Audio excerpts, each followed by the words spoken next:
Salut tout le monde, c'est Jojo, j'espère que vous allez bien. Aujourd'hui on se retrouve dans ma vidéo avis du OnePlus 2. Mais je l'ai posé où? Je l'ai posé sur le canapé. Le OnePlus 2, est-ce qu'il m'a plu ou pas? La réponse dans cette vidéo. Ce OnePlus 2, je l'ai testé pendant 2 semaines. Et à travers ces 2 semaines, j'ai pu recueillir quelques points positifs, mais également quelques points négatifs que je vais vous dire dans cette vidéo. Ce OnePlus 2 est équipé d'un nouveau port USB type C. Donc c'est tout nouveau, je crois que c'est le deuxième smartphone qui existe actuellement sur le marché avec ce port USB-C. Ça sert à quoi concrètement? Eh bien vous avez un câble que vous pouvez brancher dans n'importe quel sens sur ce smartphone, ce qui est assez pratique et un sacré gain de temps parce qu'avec les ports micro USB, on peut seulement le brancher avec une seule position et souvent on se trompe. Là, on ne se trompe pas du tout. Par contre, côté négatif de ce port micro USB type C, c'est le fait que tous les accessoires que vous avez et qui marchent micro USB ne sont pas compatibles avec ce OnePlus 2.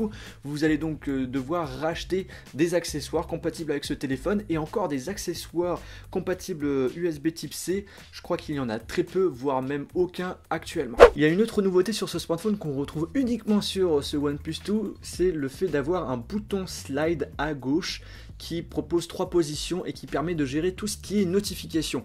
Vous avez une position qui permet d'avoir toutes les notifications, d'être alerté lorsque vous avez une notification, une autre qui vous permet d'être alerté seulement avec des notifications importantes, et une autre position où vous souhaitez tout simplement avoir aucune notification, donc en gros de mettre l'appareil en mode silencieux.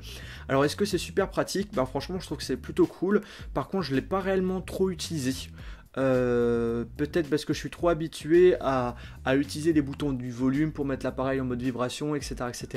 Donc je ne l'ai pas réellement trop utilisé. Je ne sais pas si c'est le cas pour les personnes qui regardent cette vidéo et qui ont justement OnePlus 2. Comme c'est un nouveau truc qui vient de faire son apparition, je ne l'ai pas trop utilisé, je l'ai plutôt mis de côté quand même. Ce OnePlus 2 est équipé d'un capteur d'empreinte digitale. Dans ma vidéo de test, je l'avais dit, rapide, j'avais aucun problème. Par contre, après la vidéo de test, j'ai eu une nouvelle mise à jour. Et la mise à jour de ce OnePlus 2 a bugué justement ce capteur d'empreinte digitale, la lecture, qui est devenue plus lente et qui galère même.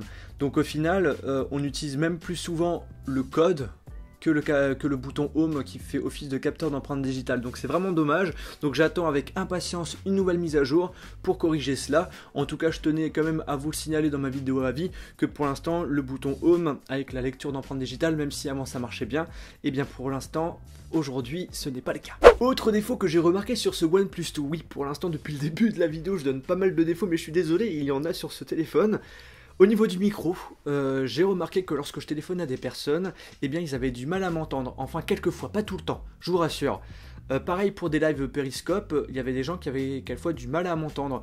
Donc je pense que le OnePlus 2 a un petit souci au niveau du micro, peut-être qu'avec une correction, peut-être qu'avec une mise à jour il y aura une correction à ce niveau-là. J'en ai aucune idée, mais je tiens quand même à vous signaler que au niveau du micro, pour les personnes qui utilisent souvent leur smartphone pour téléphoner, ça peut être gênant.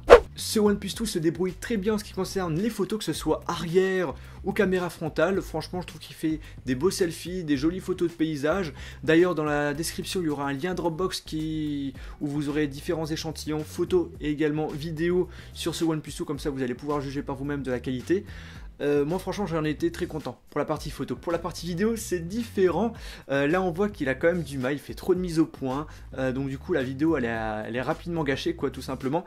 Donc au final pour la vidéo je déconseille ce téléphone puisque c'est vraiment pas top du tout. Le OnePlus One avait une bonne autonomie, est-ce que c'est le cas pour le OnePlus 2? Eh bien la réponse malheureusement c'est non. On est sur une durée d'activation au niveau de l'écran entre 3h30 et 4h30 selon différents types d'utilisation, et ce qui est moyen. C'est pas top, c'est pas nul, c'est pas du tout la même chose qu'un Galaxy S6 où là l'autonomie est vraiment juste ridicule. Sur ce OnePlus 2 on tient la journée sans aucun problème. Par contre il faudra les charger bien évidemment pour pouvoir l'utiliser le lendemain, sinon là c'est la merde. Ce OnePlus 2 il est facile à utiliser, l'interface est pratiquement une interface 100% Google, légèrement modifiée avec quelques fonctionnalités en plus, mais il n'y a presque aucune différence entre un Nexus et ce OnePlus 2, hein. Franchement c'est vraiment super léger. Ce qui est dommage, c'est qu'on a tout ce qui est personnalisation qu'on avait sur le OnePlus One, on ne les a plus sur ce OnePlus 2.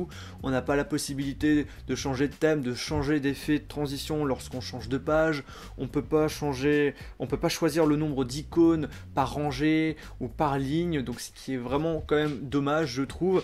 Mais après voilà, pour les personnes qui veulent vraiment un téléphone Android avec qui est simple à utiliser, ce OnePlus 2 risque fortement de vous intéresser. Ce OnePlus 2 propose quand même pas mal de petites nouveautés assez sympas, USB Type C, un capteur d'empreinte digitale, un bouton slide pour les notifications, mais il manque quelque chose, c'est la recharge rapide. Ce téléphone se recharge au bout de 2 heures, alors que la plupart des smartphones haut de gamme se rechargent au bout d'1 heure. Donc ça manque vraiment sur le OnePlus 2. Quand même, le gros point positif sur ce smartphone, c'est le fait d'avoir un appareil rapide, puissant. Il est fluide, à ce niveau-là, il n'y a pas de problème. Au niveau du démarrage, il s'allume en moins de 2. Au niveau des ouvertures d'applications, au niveau des jeux, il n'y a pas de souci. Autre point positif aussi, c'est son prix. Il est proposé à partir de 319 € pour la version 16 Go et 3 Go de RAM. Et sinon, pour la version 64 Go, c'est 399 €. Et là, cette fois-ci, vous avez 4 Go de RAM. Après, ce qu'il faut savoir, c'est que ce téléphone s'achète sous invitation sur le site officiel. Et si vous l'achetez sur le site officiel, il faut rajouter 20 € de frais de port. Et ces 20 € de frais de port, c'est pour une livraison entre 2 à 3 semaines, ce qui est assez long.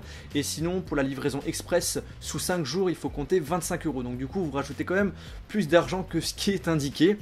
Après, ce qu'il faut savoir aussi, c'est que ce téléphone, vous pouvez l'acheter sans invitation. Mais il faut faire attention, puisque la plupart des sites internet qui vendent ces smartphones, ces OnePlus 2 sans invitation, la plupart sont pas compatibles 4G en France. Donc faites attention à ce niveau-là. Pour les personnes justement qui veulent acheter ce OnePlus 2 sans invitation, je mettrai quelques informations dans la description. Maintenant, je vais répondre à la question, faut-il acheter ce OnePlus 2? Moi, personnellement, c'est pas forcément un téléphone que je conseillerais cette année comme téléphone haut de gamme pour pas trop cher. Pourquoi je dis ça? L'année dernière, il coûtait 299 € le OnePlus One. Là, ça valait vraiment le coup. Là, maintenant, on augmente de 100 €. Il faut rajouter 20 € de frais de port. Donc, du coup, ça fait 420 € le téléphone. Par rapport aux petits défauts que je vous ai cités, je trouve que ça fait quand même un peu cher. Quand on regarde la concurrence chinoise, notamment le MX5 qui est proposé à 300 €, je conseillerais plutôt les gens d'acheter le MX5 plutôt que le OnePlus 2. D'ailleurs, pour les personnes qui sont intéressées par le MX5, je mettrai quelques informations aussi dans la description. Encore, si le téléphone ne s'achetait pas sur invitation, que le capteur d'empreinte digitale fonctionne parfaitement, qu'il y avait la possibilité de rajouter de la mémoire, je dirais pourquoi pas. Mais là, on est sur un téléphone rare qui s'achète sur invitation. Donc pour 400 €, moi je trouve que ça fait quand même un petit peu cher. Je sais pas ce que vous en pensez, donc n'hésitez pas à me dire ce que vous en pensez via les commentaires de cette vidéo. Et bien les amis, j'espère que cette vidéo vous a plu. Si c'est le cas, n'hésitez pas à mettre un pouce bleu. Si vous souhaitez voir ma vidéo de test sur ce OnePlus 2, et bien la vidéo sera dans la description. Et sur ce les amis, on se retrouve dans une prochaine vidéo iOS ou Android. Salut!